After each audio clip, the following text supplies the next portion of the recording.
Hello, back connect with the community. It's your boy Chef Tyson. We have a special episode today. So, I was told nobody knows who I am. I mean, people know me that do. If you know, you know. But if you don't, and you're wondering what I'm doing and how I got here and challenges I may have faced, then we'll be able to talk about that today. So, we'll have a real special episode here for y'all today. Appreciate y'all. All right, well, let's get to it. Just want to let y'all know we do have our hub opening up here. Hopefully by January is what we're hoping for. We do have our kitchen program starting November 4th. 20 kids. Better get those kids signed up. It's going to be something special. And if you do miss the first 6 weeks, we will have another one available and another one. We will keep this going for you guys. We want you guys to be able to, have life skills that, are important, such as cooking, cleaning, or building or repairing, just any of that sort. Writing, you may not know what you want to do until you do it. But while we're here, I have a mystery question. And again, just so you guys know, I did pick these questions based off of what I asked you guys. Because again, we all are in similar situations or face challenges growing up that are similar. And we're here today to be able to express those. So, free voice, one community. So, my mystery question for myself is, what makes you feel inspired or your best self? And I can honestly say, when I'm helping someone, I feel at my best. If I feel I can help you, I'm at my best. To see somebody grow, and it's not a pat on the back for myself. It never has been about that for me. It's just always been like a gratification that I know that that person's gonna, be at the next level, and they'll come back and say, hey, you know what I mean? You did it. You helped me get to this point. And that's all it's about for me. It's never been, pat on the back for myself. But, so where am I from? How did I get here? So originally, I was born and raised in Charlotte, North Carolina. I'm 25 years old, so I've been in Fayette County for 8 years. It's been 7 years, sorry. And I got up here because my parents got divorced, and they gave me a choice. Did I want to stay with my mom, or did I want to stay with my dad and come to Pennsylvania? And originally I chose to stay in Charlotte. So they wouldn't let me stay because I was in trouble and getting into some things. I was 15 years old. I couldn't make that decision at 15. That's not something you should be deciding for your life anyway, and they knew that. So I moved to PA with my dad, which was obviously the best thing for me. I don't know where I would be if I was in Charlotte. I might have been dead by now. Not gonna lie. Things I was doing. So what made me stay around here, what interests me, Fayette County. Fayette County is very interesting. It has its own ways about it. So coming from the South, you see a big city. No matter, if you're in the country, it's still more, how can I say, like a little more advanced in the sort of say. You come from the South and you see that in the small towns, it's a lot different versus Connellsville versus Charlotte, where I grew up. It's considered a small town regardless. You know what I mean? Or every area that's in these areas are just considered small towns. But when you're in it, Pennsylvania, or you're in Fayette County, or this is big. Uniontown, this is big. You know what I mean? Like, because you have that area and you're used to it, and that's what you think. You know what I mean? So I think having that difference is what kept me here and interested in seeing how people live. Is different than how I grew up in, Again, I've always had that heart. But what do I do? Right now, I program coordinate. But I work for the community. I've worked for the community for about 4 years. I've just been always giving back and trying to help. It's what led me in today. So being a program coordinator of a nonprofit, One Voice, One Community, I'm able to, I have a creative space to be able to create a program and that are built around kids or built around Fayette County, and I'm able to get them funded by donations or sponsors and help of the community. So it's a very fun job. I do enjoy my job. I enjoy helping people, and hopefully being able to build on that in the community. That's my goal. Did I always know what I wanted to do? No, never. So if you know me, why they call me chef? Because I cook. I'm a chef. Don't call me a cook. I'm a chef. And I always knew I wanted to cook food. My mom said at an early age I was always in the kitchen, nicknamed Skillet. Just if y'all ain't know, family know that. But I was always in the kitchen, and just recently, before I started doing what I did, I was working at the casino, and that's when I really knew I wanted to cook. I've always had a cooking job growing up. Probably had like 3 or 4 of them in the last 8 years, and it was my knack. I knew I had a niche for it, like, my own style. Once it just got easy. It was like, it wasn't work. Even when working at the casino, you had them Friday, Saturday nights, and you know what I mean? It was kind of, abnormal as many people came to the casino every day to eat. It was so to see that, it was, I knew I wanted to do it because it was so easy to me. So I never knew what I wanted to do. I just knew that what I was doing was the right thing, and it led me to, a better spot in my life. I'm still always going to be searching for more, as we should as humans, not being complacent. But it has led me into a greater spot in my life. So I never knew what I wanted to do. It just kind of found me. What keeps me interested in my field of work? That's a great question. So, I kind of, again, I ask these questions from you guys. I took these questions from you guys, so you get to know me as well. So what keeps me interested in my field of work is, it just goes back to always wanting to help people. When I got asked to do this job, I didn't know what I was getting myself into. I just knew I wanted to help people. And my boss, Aaron, he told me that's all it took. You can learn everything you need to know while you're in training or you're on the go. But as long as you want to do your job, for me, which is helping people, then, that's easy. That's easy for me. So, did how you grew up shape your passion for helping people? So, growing up in Charlotte, I'd say about 70% of the families I knew, like me, cultural, didn't have a father. So when I had my father and I was still acting up and getting whoopings and, getting punishment all the time, and it shaped me into a different person because my family was always helping people, being a helping hand.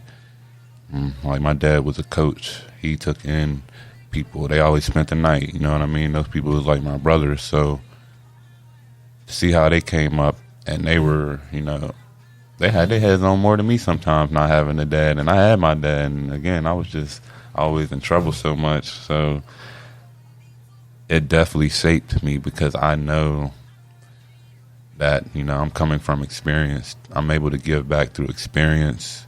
I lived that life. I had friends that are gangsters. I had friends that are, about to be thousandaires and, close, stuff like that. So it's not, I know both sides. And eventually when I'm talking to these kids that, I'll be able to touch throughout the years that I'm doing this job, they'll understand that. They'll be able to feel that through the way that I'm teaching them, not just I'm telling you. No, I'm telling you because I went through it and look where I'm at today. So it definitely did shape me into who I was today. How has growing up with your parents divorcing affected your life? Woo. See, I'm pulling out gems. I mean, it has affected me dramatically. It affected me in so many ways I don't even know still today. And I can say that because doing studies on mental health and understanding your psychology and nature versus nurture and things of that sort, I just formulated my own opinion that I definitely have been affected in the way that I treat my family, or I treat, the mother of my children.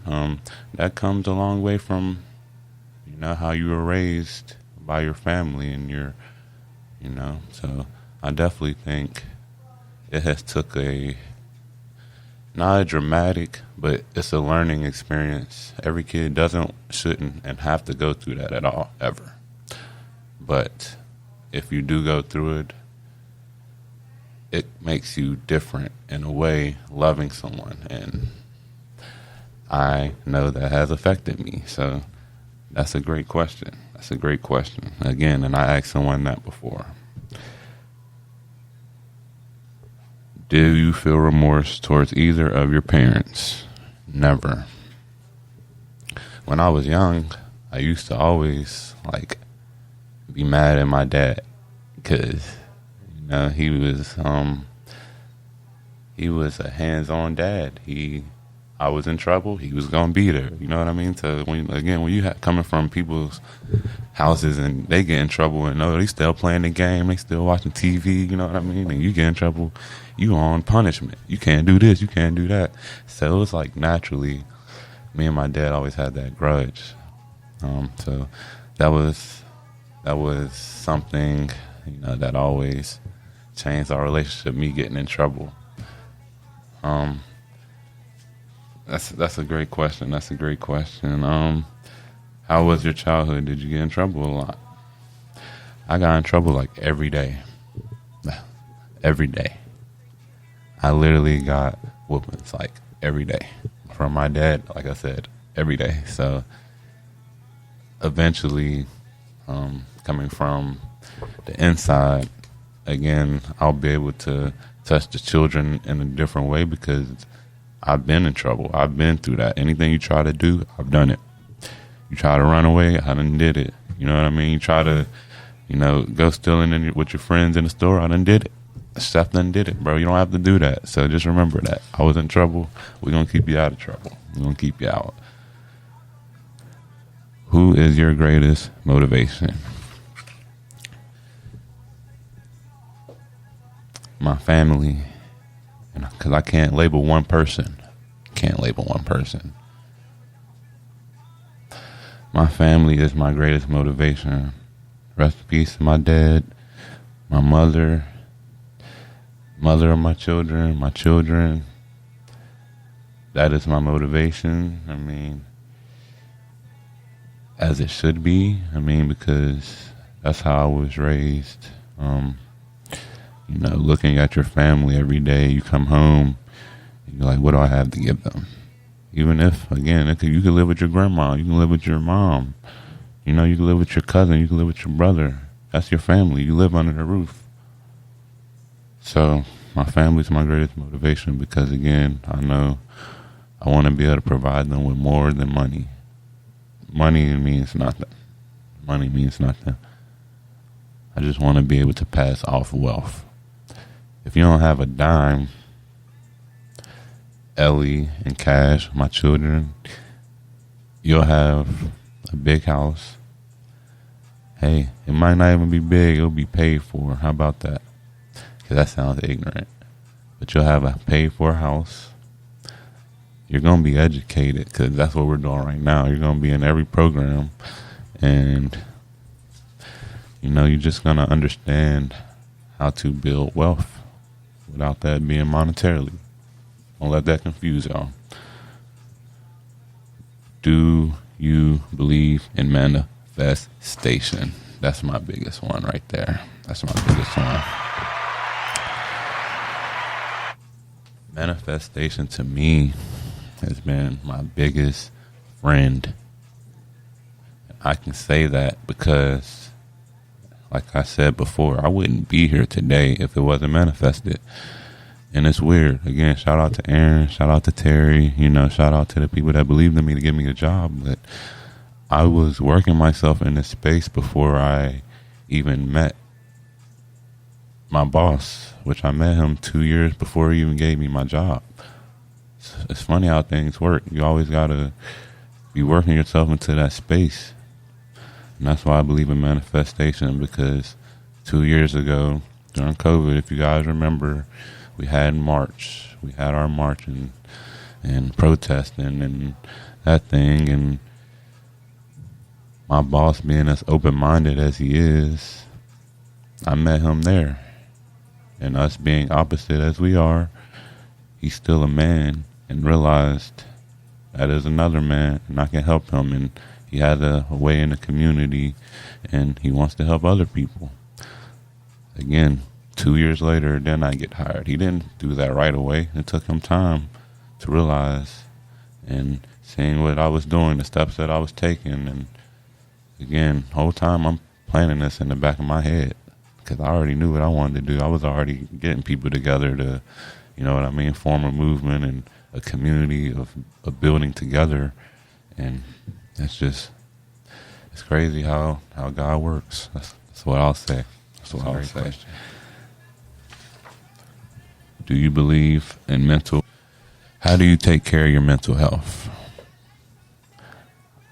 I do not practice taking care of my mental health. As of right now, being 25 years old, I feel like I may be able to carry the weight. And as messed up as that sounds, I carry the weight. Right now with the things that I'm doing, the time that I have, rarely any, the space in the head that I'm at, just to try to stay positive, I kind of don't take care of it. I just do it. And it's weird. It's weird. That's a great question. Do you remove yourself or do you stay present? When I'm going through a mental health crisis, I usually stay present, which is usually the problem. I say it's best for anyone to walk away. I think it's best for anyone to walk away. Everyone. It might even be 10 seconds, walk away. You know what I mean? Take a shot at the air and then come back in. And all right, we can start over. Anything. That's with anything. You could be making a decision that's pressuring you. Oh, I can't. Sweating and you about to pass out because you can't think at that level that it's bringing you at. And I think it's just best to walk away when you're inside of a mental health crisis. I know that's easy to say. Better than, like I said, easy said than done. Do you feel like you're in a comfortable spot in your life? I do not feel like I'm in a comfortable spot. I don't know if I ever will feel comfortable. And I say that because the way I grew up, I was never comfortable. Never. Again, I've seen people in my family that had money and they were still working. I know my boss right now has money. He's still working. Your boss has money. He's probably still working. Being comfortable means complacent. And you can have 115 million, but why would you be complacent with that? Why? It's going to go down. You're going to spend $1 million this year. You're going to give away 10 million. You know what I mean? So being complacent, Elon Musk is never going to be complacent, and he's the richest man on earth. Complacent, I don't think that should be a word right now for our world. I think we should just take it out the dictionary if you ask me. Stop staying still. How do you stay positive? Don't let the cameras fool you. I'm not. It's like, nah. I stay positive because there's always a new day. You can always start over. You can always try again.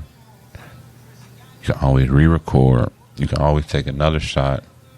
But you're not going to live another life. So you have to be happy. You have to be positive. You have to give out love to receive love. You have to stay positive. Staying positive only brings good things. And you negative. Just say, okay, just say this. You know what I mean? Okay, just say this. Just an example. You're a negative person. Next person I see, or next person that try to rob me, or next person that touch me, I'm going to beat them up. I'm going to shoot them. 2-3 guys run up on you with guns. They try to rob you. You know, and they like, if you just, you know, be quiet, we'll let you go. But you, being negative, you said the next person that does it, that touches you, that does this, you know what I mean? You know, you get all rowdy with them and they shoot you. Being negative is never going to help. But if you were positive in that situation, you know, all right, man, y'all got it. Go ahead, just take it. Just, you know what I mean? Just let me go. You know, they'll probably been okay with that. But being negative brings you in bad situations, honestly. So that's why I just try to stay positive. Somebody throw a piece of paper at you, I laugh at them. They throw water on you, laugh at them. You'll get further in life. Being positive and avoiding situations is the biggest thing. The way to stay positive. Where do you see yourself in the next 5 to 10 years? Woo. Well, in the next 5 to 10 years, I'll just say 10 to give it overall scope. In the next 10 years, I see myself and my peers and Fayette County as a place of happiness, as wealth, of, you know, it's a clean town. I see myself being able to organize that and make sure we're staying on top of that. I mean, I see myself, you know, just giving back to the community in the next 10 years out of my pockets. That's my goal, is to be able to build wealth in the community. Maybe I get a little too, and I give it right back. It's going to keep flowing. I want it to be liquid. I want the funds to be liquid in Fayette County, and that's my goal for the next 10 years. I might have a house somewhere else if I get enough money, but I'm staying here and trying to help y'all out. If I could change anything in Fayette County, what would it be? That one. Mentality. I would change the mentality in Fayette County. Honestly, a lot of people are great. But again, if I could take any word away from this world, it would be complacent. A lot of people in Fayette County are complacent, whether that's monetarily, asset-wise, education-wise, just growing as a human, understanding. I can go for days. Like, I think Fayette County is a place of complacency right now. There are a lot of people in the background doing a lot of great things to make sure that we're not going to be 67 out of 67. A lot of great people. I can start naming them off, you know what I mean, off the top of my head. But they're not complacent. Those aren't the people I'm talking about. No. And if you don't know what complacent is, I can't tell you the word, the definition, but it just means to be still, to stay still. And if I could, you know, say it in any way, just staying still. You don't want to do this. You don't want to do that. You just want to be who you are. You might be giving off bad vibes. You might be, you know, uneducated in what you're talking about, but you want to stay complacent because, it's, you know, that's your rock, that's your shell, that's who you are, blah, blah, blah. Hey, everybody has that. Everybody has that. I need to work on that. You need to work on that. So, just a little bit. How long do you see yourself living here?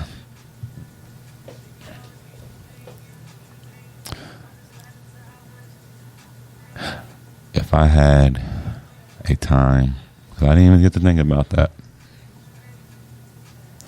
I'd say I at least want to let my kids graduate and go through the system that I'm helping put in place. But I always know it's going to be hard to walk away from a whole bunch of kids that I, am able to touch and have my hands on and just be able to do great things in the community. So it's going to be hard, but I'd say I'll give myself 20 years to let my kids graduate school and understand how the community works, and want to be able to pass it off again to my peers or whoever else is ready to take the job. I think the biggest thing about being in positions that are opening doors, you always have to pass the torch. Passing the torch is like the most important thing to any business, I think. Yeah, you gotta make money, or as a nonprofit, you have to do different things to keep your doors open. But like when you're passing it off and getting it polished and ready and teaching someone, to be in charge of something, I think that's like one of the most important things that we basically need to do around here. We need to teach people to do what we do. We need to teach them, that they don't have to just go to work at Wendy's or work at Walmart. They can go home and make beats on their computer, or they can make music, or they can do photography, or they can make art. So, to sum this all up, I just want to be able to have one voice, one community. And I think that's going to come with long strides of waking up. People have to be willing to take criticism. You have to be willing to change how you're living and the stuff. And I'm talking about behind closed doors. You have to start with really cleansing yourself and understanding, you know what I mean? You're just setting the stone for someone, and even your children, or if you work, even at fast food, you're passing the torch off someone. You should treat everything like that. So, that being said, just keep lifting up the person under you or beside you or on top of you. Just lift everyone up around you, and I think that we'll see a bigger change in our community. But that's just all coming from me. I'm just here to put the people together. I'm going to coordinate the programs and the people and the community, and hope that, we all, come together as one. But I want to thank you guys for watching. I really do appreciate you guys' time today. And if you stood here and watched this, I didn't waste your time. We're going to have some visuals on there for y'all as well. I always tell my guests, so it was fun. You guys will definitely be getting some more one-on-one podcasts with me. I just wanted to let everybody know who I am and what I do and where I came from and what I think about. So anytime you're up wondering at night and thinking like, what can we do? Just hit me up. I'll be up. I'm ready to talk about anything we can do to change the community or help the community. So hit me up. Chef, y'all have a good one. Connect with the community. We out.